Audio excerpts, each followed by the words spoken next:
Thank you so much for tuning in. Welcome to News Tonight, the second edition. Let's have a look at the top stories as we start.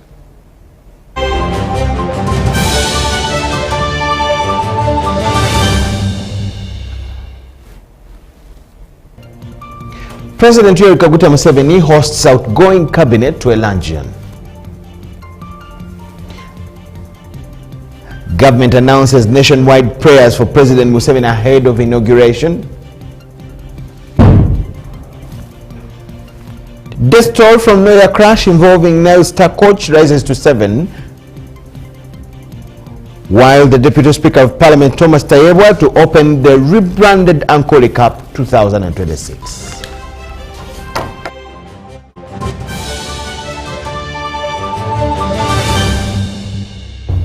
News Tonight, thank you so much for tuning in. It's me, Michealjordan Lukomwa, joined by Elizabeth Nakakoni for sign language interpretation.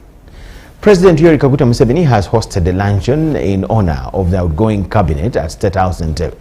During the event, the president commended members for their service and contribution to Uganda's socio-economic transformation.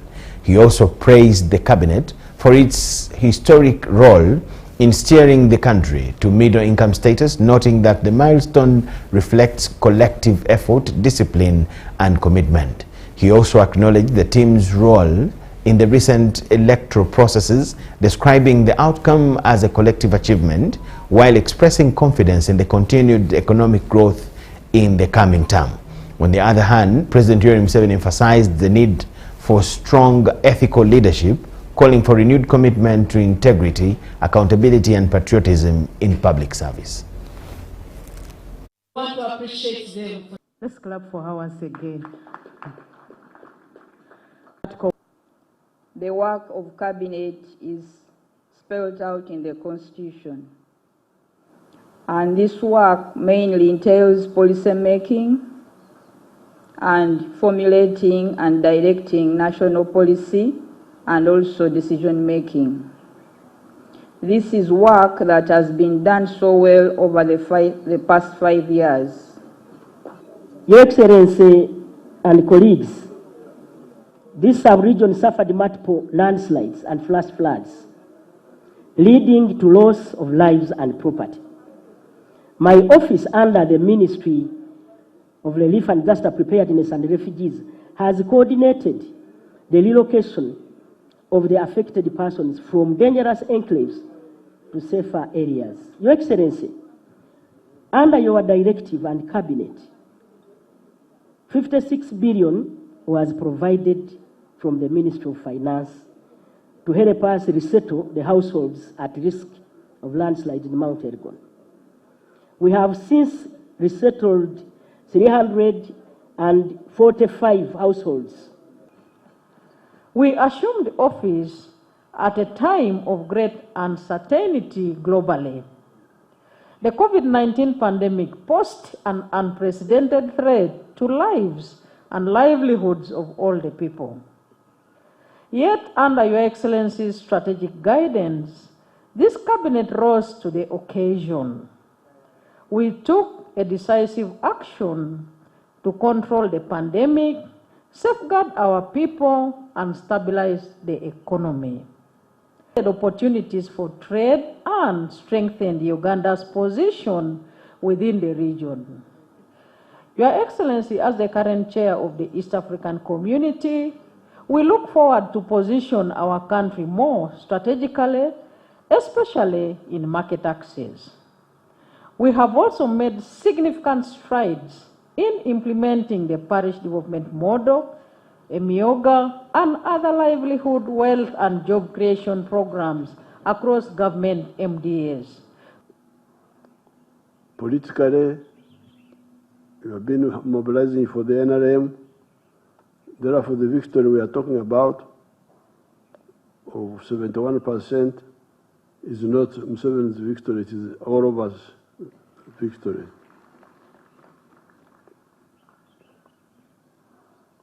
However, I think we could have achieved more. In particular, we must, in the coming term, we must get rid of corruption completely.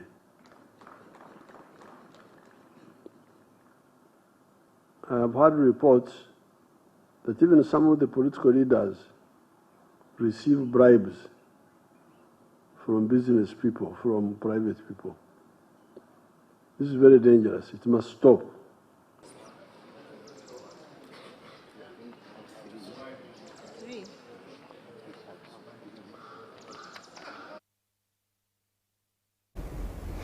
Government has announced nationwide special prayers for President Yoweri Kaguta Museveni ahead of the inauguration on the 12th of May 2026. According to the Permanent Secretary, Office of the President, Haj Yunus Kakande, special dignitaries will attend all the prayer sessions starting Friday 8th till the 10th of May this very year. Come Tuesday, 12th May 2026, all roads will be leading to Kololo ceremonial grounds as President Yoweri Kaguta Museveni heads for the 7th inauguration. With just a few days left to that date, government through the Swearing-In National Organizing Committee has embarked on ground preparations to brighten the event. Definitely, if you have you not passed out, don't you sit out that they're branding, they're planting flowers, they're painting these curbs, road curbs. Roads are being tarmacked, others are being patched. Right from Nyonyo, right from Entebbe Airport. There's big work going on. You have seen Wampe Road has been resealed, Elgon Terrace has been resealed, Lower Terrace has been resealed, everything. So there's a lot of work going on as far as road maintenance is concerned, and lightening. This is being accompanied by country-wide special prayers. We are going to organize prayers across the entire country. As you have seen, on 8th, that will be a Friday, will be in all mosques in Uganda. On Saturday, that is, I think, 9th, will be in all 7th-day churches in Uganda.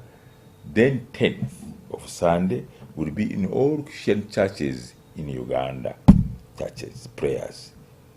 And those prayers, different dignitaries in the government will represent the government in their respective prayer areas. In an interview with UBC, Haj Yunus Kakande, the Permanent Secretary of Office of the President, also a front member of the Inauguration Organizing Committee, reveals that over 56 heads of government have been invited for the occasion. Okay, dignitaries, now generally the President has already invited about 56 heads of state. They have started the confirming. So far, the 7 have confirmed. The President, 2 Vice Presidents, 2 former Presidents, Secretary Generals of ruling parties, they're about to 15. Ruling parties like those are in China, India, things like that. So they're still confirming, they're coming.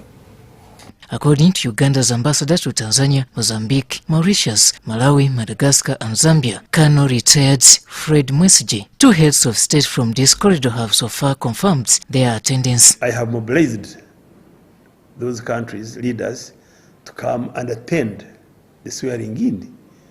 And that's why I'm happy to report that at least 2 great leaders from Tanzania and from Mozambique have confirmed to come. And other countries which I've mentioned are sending high-level delegations. Besides international dignitaries, the National Organizing Committee is hereby inviting all ever Ugandans to turn up in big numbers and be part of the historical moment as President Museveni takes another oath. I'm calling everybody. Kololo function is, one need not have a card. There is no need for card. Just come. We have put food there. You will eat. You will drink. Wherever you will be seated or standing, you will eat. So everybody should come to Kololo. The issue of card is useless. There is nothing like that. You want your card. Come in big numbers. Robert Onyango, UBC News. The death toll in the Noya crash involving a Nile Star coach and a Benz trailer has risen to 7. Police say the bus driver attempted to overtake 2 buses and collided with an oncoming trailer. On the fatal road crash that has been registered today early morning at La Poc Mall in Noya district. It has occurred today on the 4th of May 2026. It was at approximately 1:15 a.m. at La Poc Mall village in Noya district. This crash involved motor vehicle registration number UBP 736U, and this is an Isuzu bus that belongs to Nile Star Coaches, which was driven by Abugo Mandela Kadin, who is currently in police custody. And motor vehicle registration number SSD, this is a Sudanese vehicle, SSD 040A SSD 498C, a Benz Actros trailer. Preliminary investigations indicate that the bus driver, who was traveling from Arua, attempted to overtake two other buses ahead of him, and in the process, he collided head-on with an oncoming trailer. As a result, 4 passengers died instantly at the scene. 16 others were injured and rushed to Anaka Hospital.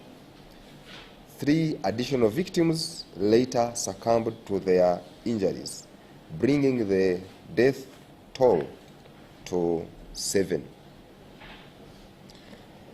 And according to the eyewitnesses who were aboard the bus, the driver had been driving recklessly throughout the journey.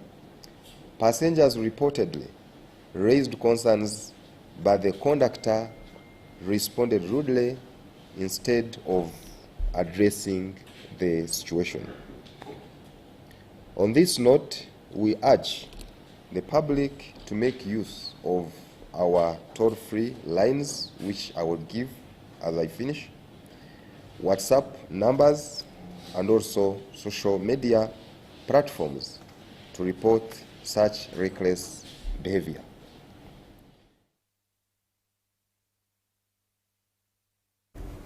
Uganda Prisons has clarified that although Christopher Okello Nyum was sentenced to death last week by the High Court of Uganda, he can appeal the sentence. Uganda Prison spokesperson, Commissioner Corporate Affairs, Frank Baine, says that when the president authorizes the execution, prisons authorities will act according to the law. Entities he refused to disclose. On Thursday, 30th April 2026, the High Court of Uganda, under the seal of Justice Ascom Hanji, sentenced to death Christopher Okello Nyum after finding him guilty of murdering 4 juveniles. I hereby sentence him to suffer death. The sentence, the first of its kind in our times, has since then sent the country into a divided and sharp discussion, with many contemplating on the next move. If the Court of Appeal agrees with the High Court, there is another ground of appeal, another step of appeal to the Supreme Court. Now, when the Supreme Court agrees with these 2 courts, that means now it is waiting a decision of the prerogative of Master Committee to the President, either to sign a death warrant or to pardon. Senior Commissioner of Prisons in charge of corporate affairs, Frank Baine, tells UBC that Onyum is still a subject to fairness. The state must appeal for him. Even the trial, every high court trial, there must be a lawyer. If you can't afford to hire, the state will give you. So even in the other stages, the state is interested to have justice served. And for the justice to be served, the appeal process must be completed.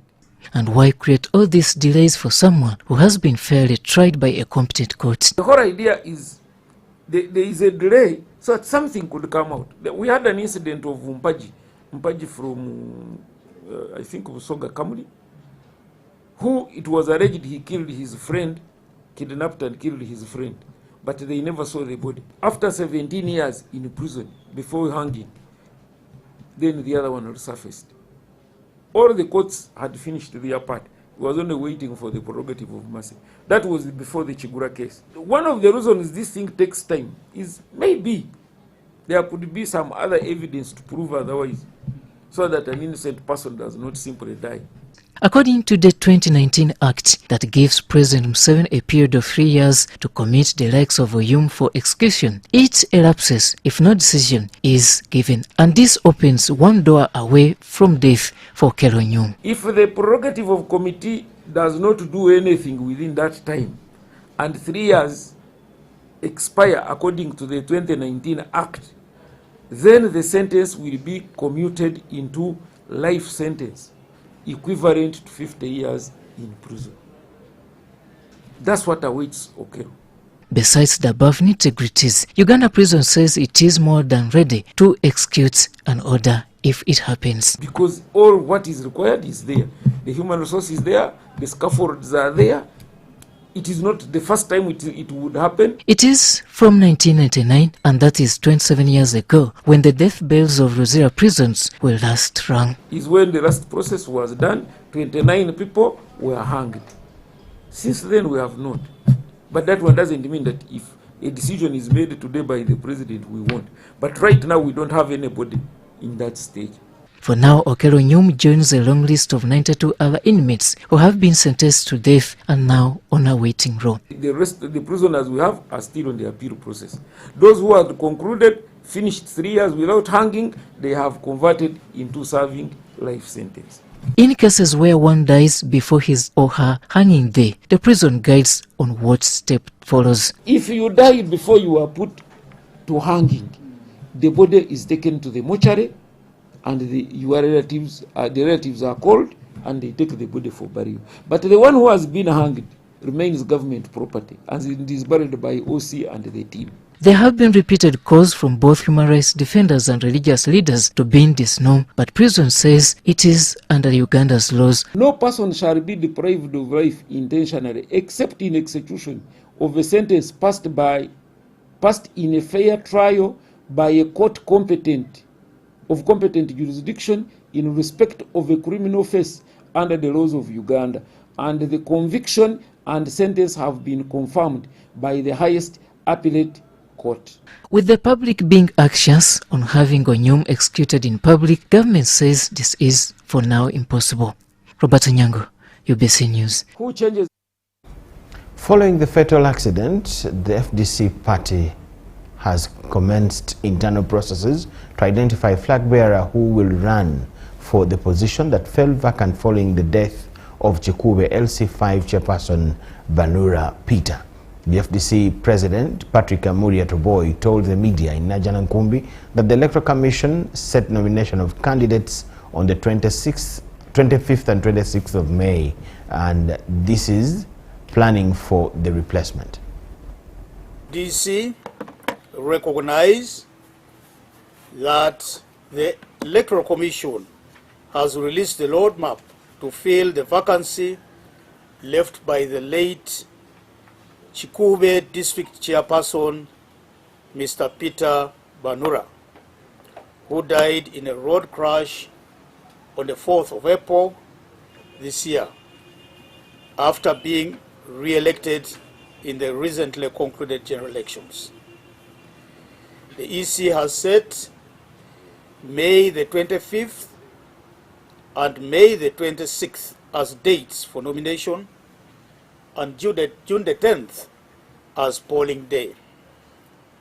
The FDC has commenced its internal process of candidate identification for this by-election.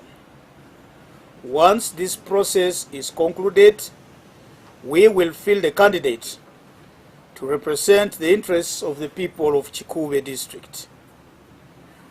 We have called upon all interested FDC members and supporters within Chikube district, but also the entire Bunyoro sub-region, to take interest in this, and for those particularly in Chikube to formally express their interest in contesting for the seat. This is in keeping with our internal procedures. It is from among those who come forward that the party shall identify and present a flag bearer. Beyond Chikube, we are equally preparing ourselves for the LC1 elections that are expected to take place soon. The Katikkiro of Buganda, Charles Peter Maiga, has called upon government to prioritize fighting corruption and respect of human rights in the new term. He was addressing the Buganda Luchiko during a State of the Kingdom address in Mengo. The Buganda Luchiko members converged at Bulange Mengo for the first sitting of Luchiko in the year 2026. The Katikiro of Buganda, Charles Peter Maiga, presented the current state of the kingdom and how it is progressing. Katikiro Maiga outlined some of the achievements so far, all aligned with the new strategic plan known as Situro Motindo. Under this plan, priority areas include education, agriculture and health. Situro Motindo is about productivity, how we go about our work. But the 6 areas are health, education, agriculture, commerce and industry. The state of the homesteads within the homes, we think it's very, very important. Maiga also spoke about the controversial bill being promoted by the government, which is intended to strengthen Uganda's sovereignty. The sovereignty bill, which we condemn, its contents are contrary to the provisions of the Constitution, and it is likely to curtail lots of activities of the kingdom if it is passed in its current form. He also hinted on elections held earlier this year, noting the irregularities including violation of human rights and press freedom. It is very, very disheartening that abduction of people still takes place today. So we believe that as the president starts his new term, those practices which we have witnessed since the year began, actually since the election processes, the campaign started, should be abandoned. Because we want harmony. Without harmony and peace, there will be no development, because nobody is going to invest in a country where tension is evident. Regarding the ongoing urban development operations under trade order, he emphasized that they should be carried out through consultation and mutual understanding. We cannot stay in cities and towns where every person erects a stall or an area where he carries on his or her trade wherever that person pleases. There must be order in the towns. But having said that, it's important that places are identified where stalls can be erected, because the small income earners need to have some places where they operate from so that they get some sustenance. Buganda Luchiko passed 9 resolutions, including congratulating the Kabaka upon his 71st birthday, condemning violation of human rights by security operatives, and welcomed the new Situra Omutindo initiative. Jenny Nyiramchisha, Andrew Sebira for UBC. Ugandans living in Ireland have received a major boost in access to consular services following a successful outreach mission by the Uganda High Commission in London.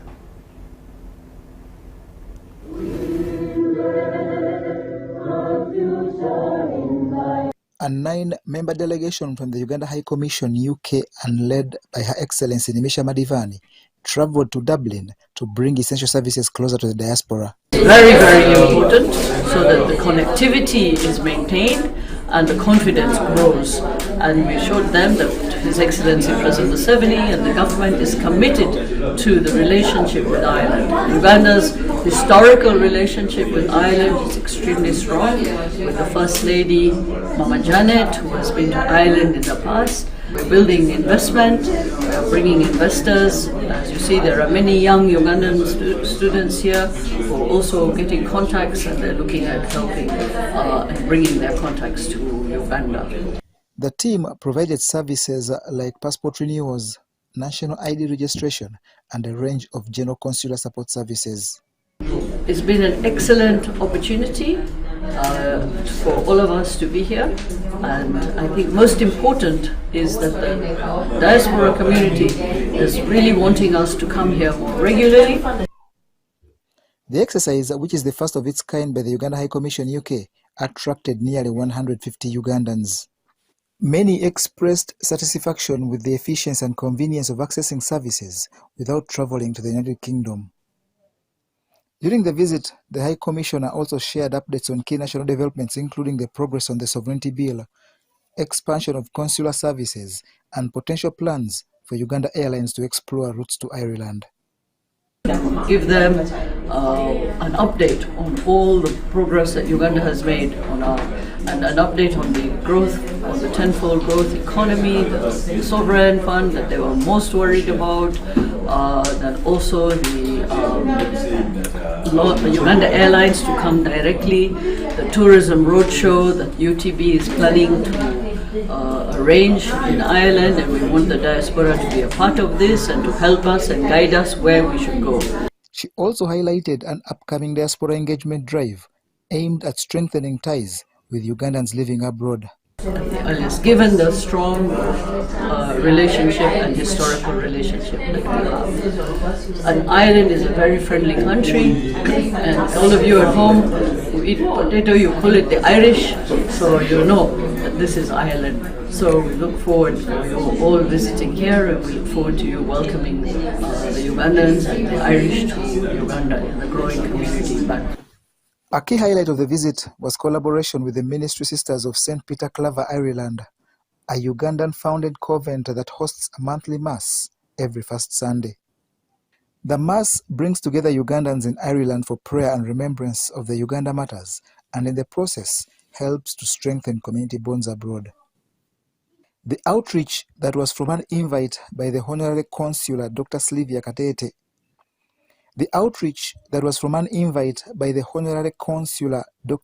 Katete marks a significant step in improving service delivery and engagement with Ugandans living outside the country.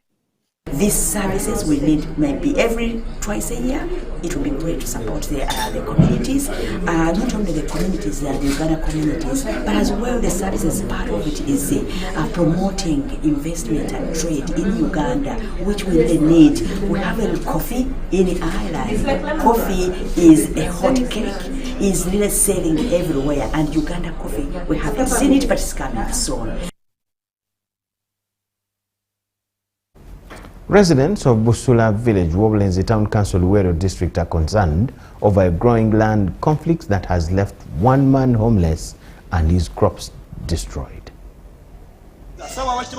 Tom Baego explains that he acquired the Bibanja in 1985, where he has since been farming coffee, bananas and other food crops, which have been destroyed by unknown persons.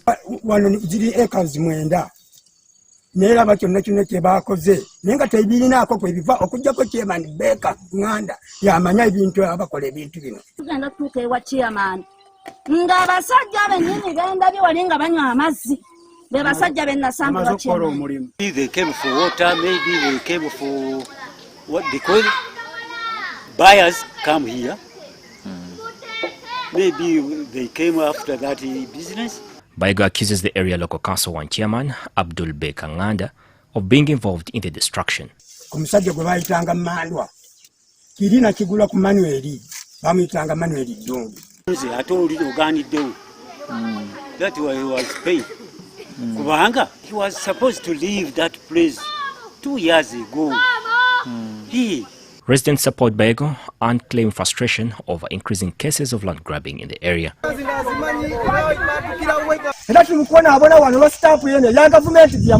They are now appealing to President Yoweri Kaguta Museveni through the Office of the Senior Presidential Assistant for Special Duties, Fiona Barungi, to intervene. Abaana tebagenda kusoma, tetulina kyakulya kasoli ena uno ina ali ku ttaka ina baamutemye, ebinyola n'ababisaaye, ebijanyo n'ababisaaye, so tetulina kyo gwa kutandikira. Mwatuwasaniza PDM tubeereko kye tukola. We should recognize the administrators.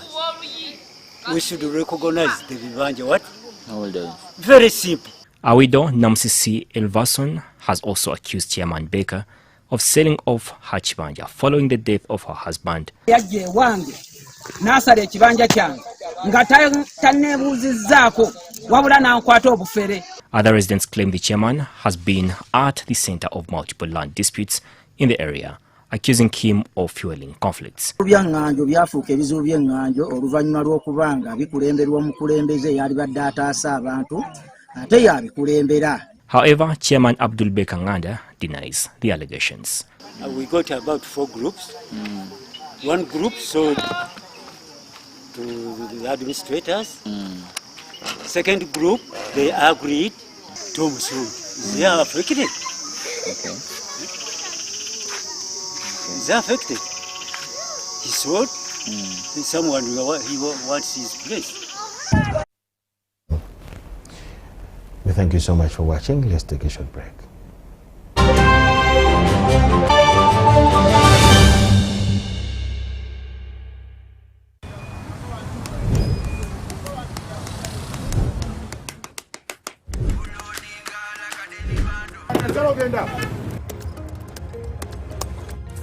And that's it for today. Till the next episode.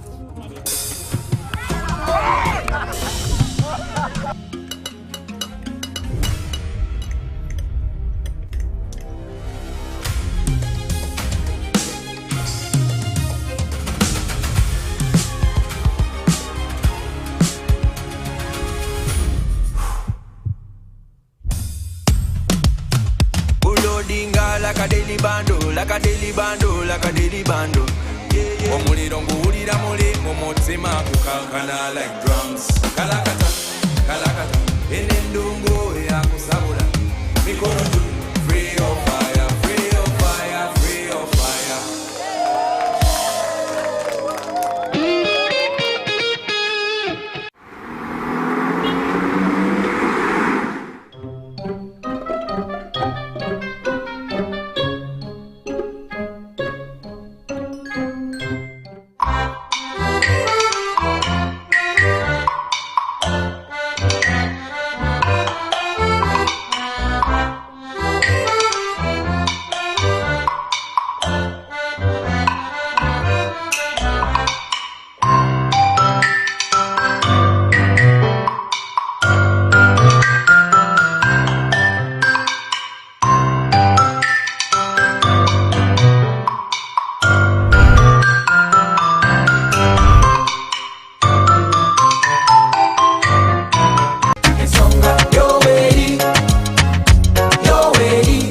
In 1986, a new chapter began.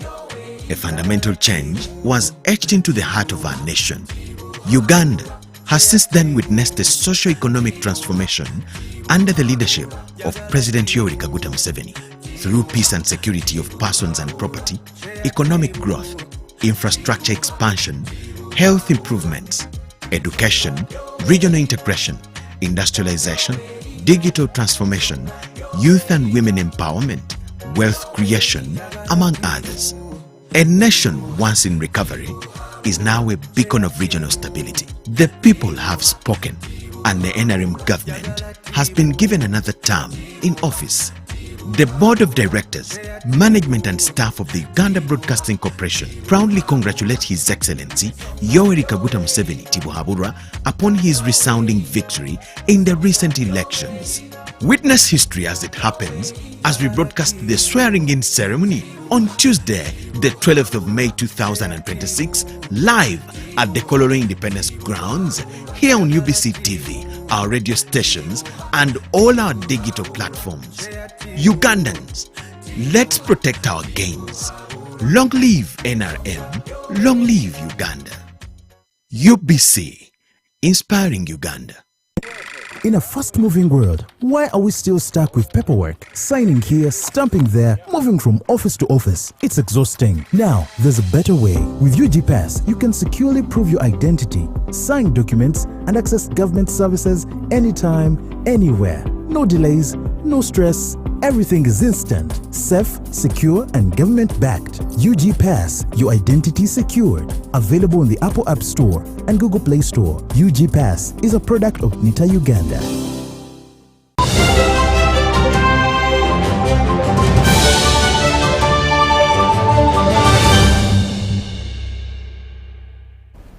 News tonight will come back from the break. Residents along Salo Salo Road have commended the Chief of Defense Forces, General Muhoozi Kainerugaba, for having instructed the UPDF to construct Salo Salo Road in Bukoto, a Kampala suburb.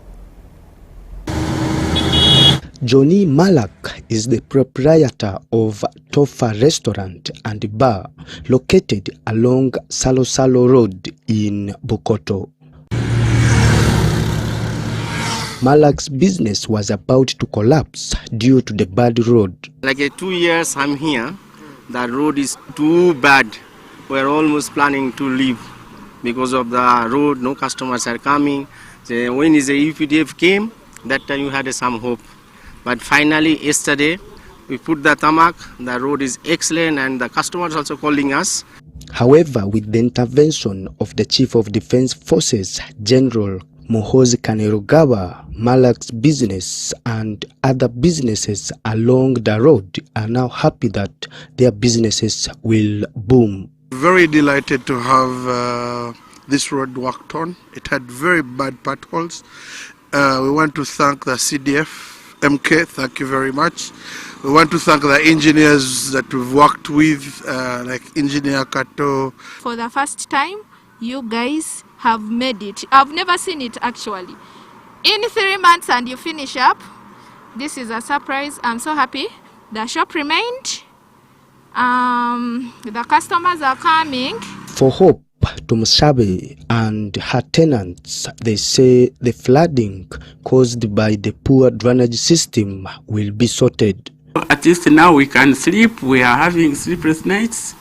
Now we can sleep comfortably without any worries. Yeah, but I want to thank UPDF for the good job they have really done. But all these challenges are now in the past after the CDF ordered the construction of 780 meters Salo Road connecting Bukoto to Northern Bypass. And then when we were given the directive by the CDF, when we came here, we were able to, as you can see, to construct a road, a paved surfaced road with a double drainage, a closed channel, double drainage, where my left side takes water and my right side also takes water downwards, and we have culverts of 600 on both sides of. Kicked off in December last year is due for commissioning. I would finally want to thank the mighty Chief of Defense Forces, Uganda People's Defense Force, General Muhoozi Kainerugaba, for giving engineering brigade a chance to come and work on these roads, and also for contributing to the development of our country. The Salo Road is now among the many works by the UPDF Engineering Brigade. Philip Aguta for UBC News in Kampala. The Assistant Commissioner, Youth and Children Affairs at the Ministry of Gender, Labour and Social Development, Mondo Chateka, has said that by the end of 2026, 800 girls will be empowered to combat early marriages and school dropout cases. Who would believe that I could be happy and contented? The Pan-African Adolescent Girls Movement was inspired by Namukwe Patricia, a senior 5 student of Lohana High School, who petitioned Her Excellence Gwaka Machel to extend the movement to Uganda after attending a climate summit in Nairobi. Her inspiration was motivated by the need to address the growing number of girls failing to complete their education cycle due to uninformed decisions. She talked about the girl movement being in South Africa. It was introduced in Kenya and in other countries. So upon hearing that, as a girl child, I was inspired and I requested her to give us an opportunity and put the movement and bring the movement in Uganda. According to the Gender Ministry, Uganda registers about 2 million births annually, with a quarter of this attributed to adolescents. As government, we are not looking for quantity, we are looking for quality. And quality comes with a lot of sacrifice. Issues to do with taking them to school and staying in school. That's what will define the quality of the population we are looking for. I think one of the things I'm looking forward to seeing in this program is making the young girls that are attending this training to appreciate that they are in charge of their destiny and that they need to define their goals early enough. Already active in 10 countries, the movement now takes root in Uganda, targeting girls aged 10 years to 25 years. The first cohort of 100 girls has been enrolled, forming part of a ripple effect model where each group will mentor others. The Uganda Child Rights NGO Network will spearhead its implementation. It is creating a platform for the girls to network, build each other, but also speak to other girls from all the other countries where the same Pan-African movement is, for them to be able to share, learn. Actually, we believe that all these girls have something to learn from each other, and they can be guided to make better decisions as they grow into the women and adults. So far, like I mentioned, in 11 countries, and have reached 9,000 adolescent girls by head count and physically, but digitally we have reached 145,000 across Africa. They'll go through different modules, they will acquire skills that are going to perfect them today, but also perfect them for the future. I've gained a lot of confidence, even more than what I had: leadership skills, communication skills, resilience. Crispus Arinitwe, reporting for UBC. A delegation from Zimbabwe is in Uganda to benchmark with the Forum for African Women Educationalists, Uganda, to study innovative approaches that expand access to higher education for girls and young women. Irene Faith Nantongo has the detail. Centered on the Higher Education Access Certificate Program, an initiative that bridges students who miss out on direct university entry. Uganda's higher education enrollment remains at 7.6% of students in urban areas who enroll for higher education, compared to just 2.6% in rural communities. Experts say this disparity disappropriately affects girls, many of whom complete secondary school but are unable to join university. The Forum for African Women Educationalists, FAWE, Uganda, has hosted officials from Zimbabwe's Ministry of Higher and Tertiary Education to share and engage on addressing barriers that limit female participation in higher education in Africa. Here we are with the Zimbabwe government looking at HEC, trying to benchmark HEC, the Higher Education Access Certificate. We shall share the knowledge, we shall share the experience, we shall be transparent, and we are looking at this opportunity as a moment of creating partnership. The Higher Education Access Certificate Program equips students with necessary qualifications to join university. The initiative is particularly targeted at marginalized groups. We are also looking at the angle of policy. We are looking in every establishment, in every system, policies are very critical. The Zimbabwean delegation described the program as a practical and scalable model that could address similar challenges in their country.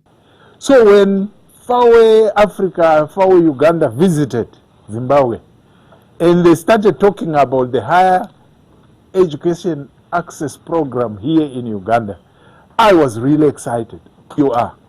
This may be part of the solution we are looking for as Zimbabwe. And what more, we can go and learn from another fellow African country. However, stakeholders note that the challenges still exist in ensuring smooth transition and retention of students within universities. Some universities, some professional bodies were not convinced about the program. Nonetheless, we have a success that within the legal framework of Uganda, which... Irene Faith Nantongo, UBC News. The Senior Executive Consultant of Moroto Regional Referral Hospital, Dr. Pande Stephen, has called for affirmative action to bridge the midwives' gaps in Karamoja's sub-region.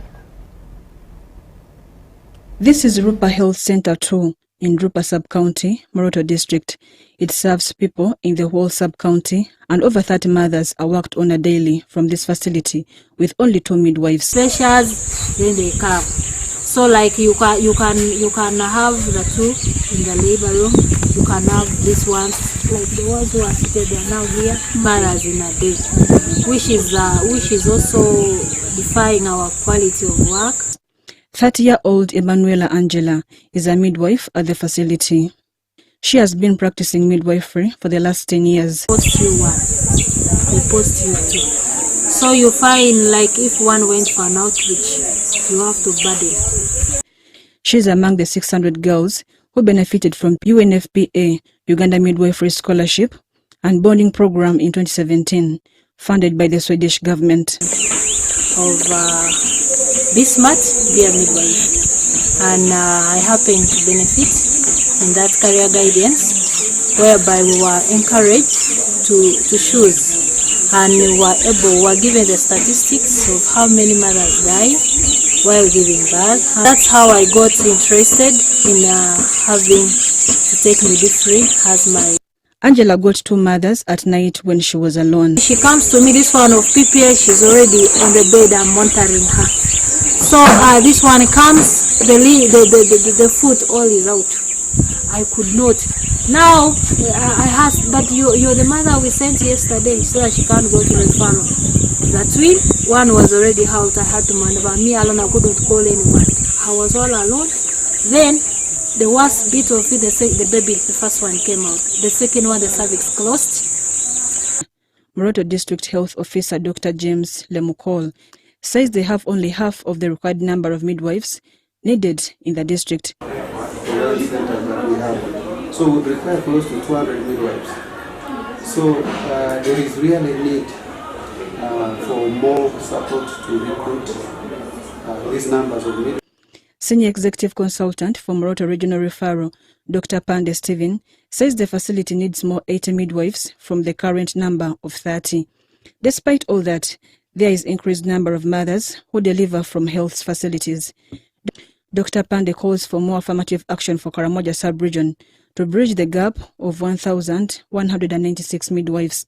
I need 1,196 midwives in the entire region if we are to address the access to maternal services and bring the outcome.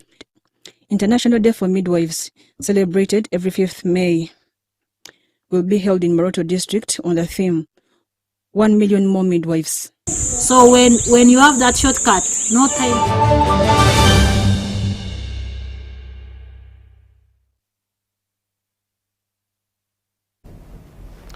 Uganda has launched a nationwide coalition to transform the agricultural sector and end subsistence production. The initiative brings together government and agricultural stakeholders on inclusive prosperity through coordinated action. It's led by the ambassador of Uganda to Germany, Stephen Mubiru, is on a coffee origin familiarization trip to Uganda. So coffee. The visit will bridge the gap between German roasters and Ugandan coffee producers.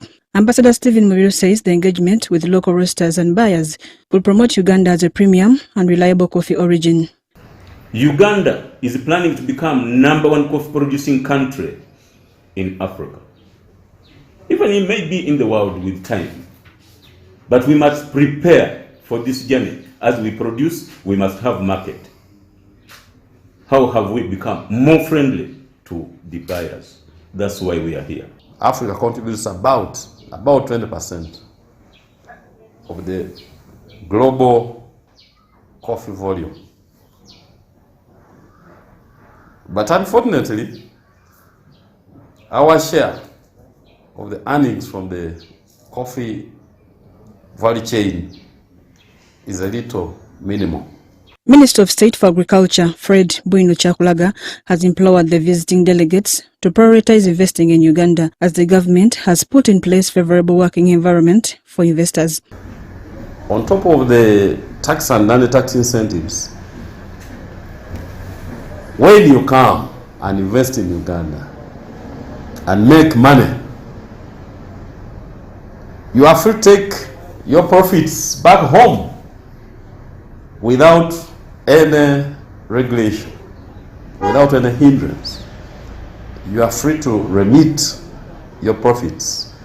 Coffee is a leading revenue-generating crop, contributing to Uganda's GDP. However, there is a need for value addition to meet international market standards. We as a roaster, or I am as a roaster, can market the coffee and also make the marketing or make Ugandan coffee stand out compared to other coffees. I'm here to learn more about the coffee value chain in Uganda, and also seeking for university collaborations for innovations. And I would love to inspire our students and customers about the beautiful culture of Uganda. The German roasters and buyers' visit to Uganda will provide experimental learning through farm visits, processing facilities, and cupping sessions.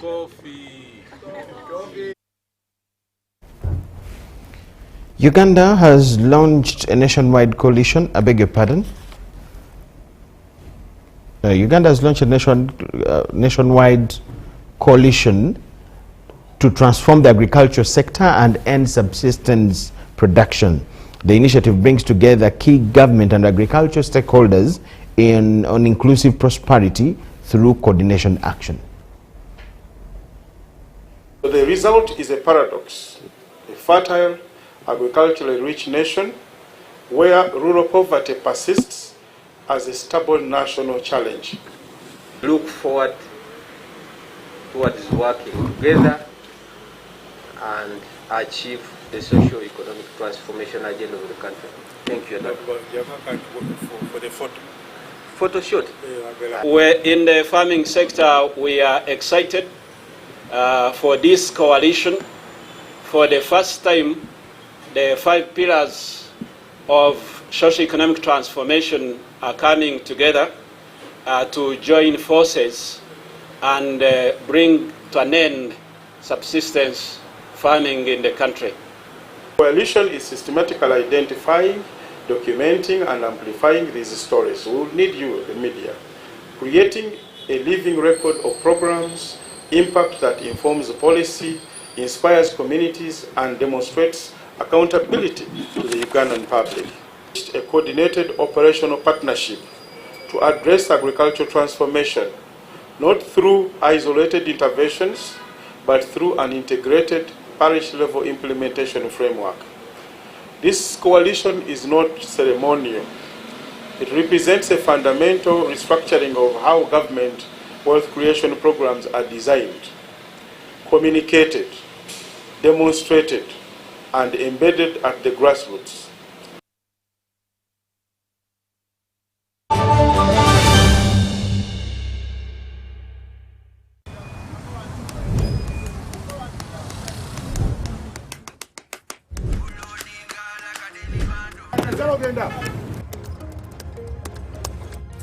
And that's it for today.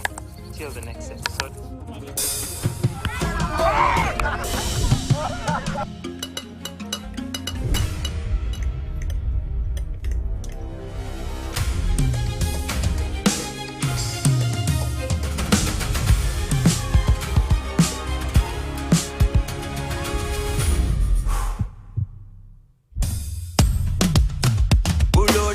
Like a daily bando, like a daily bando, like a daily bando. Omuliro nguwulira muli mumutima kukankana like drums. Kalakata, kalakata, enendungu ya kusabula. Mikono juu, free of fire, free of fire, free of fire.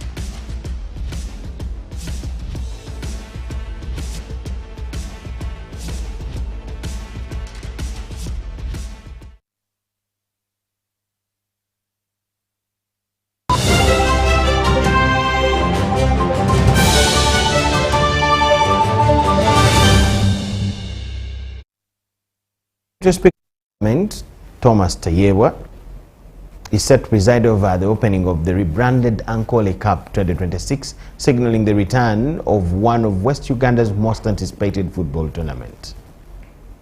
The competition kicks off on June 6th at Bushenyi Main Stadium with 2 curtain raiser matches before the headline clash between Bushenyi and Shema districts.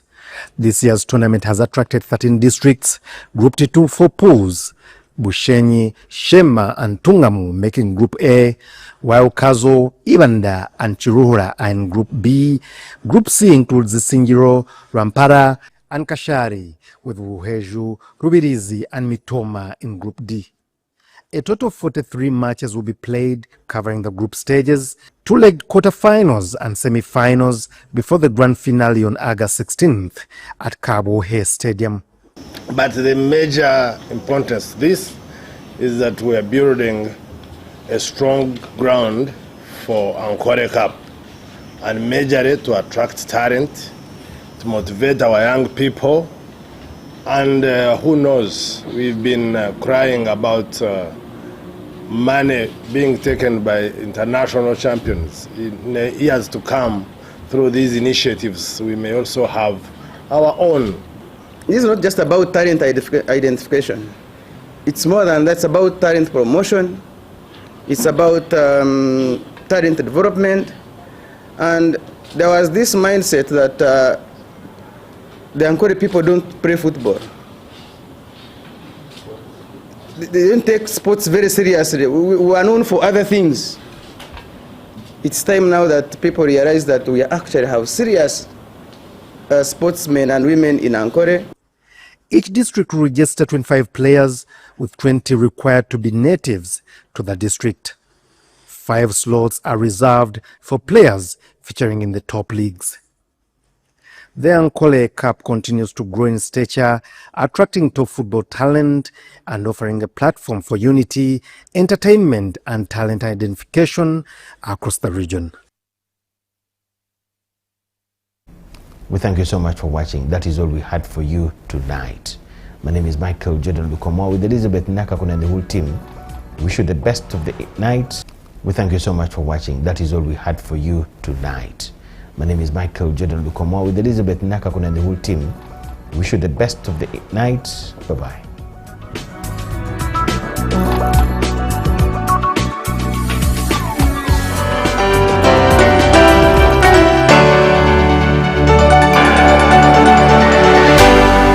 UBC, inspiring Uganda.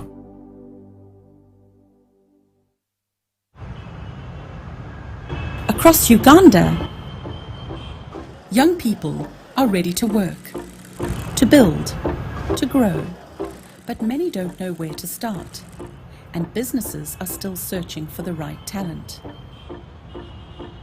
That's where Jane Kazi comes in, connecting young people to skills, to opportunity, and to each other. Today, young people are gaining real skills, building confidence, and earning an income. From the workshop to the office, and employers are finding talent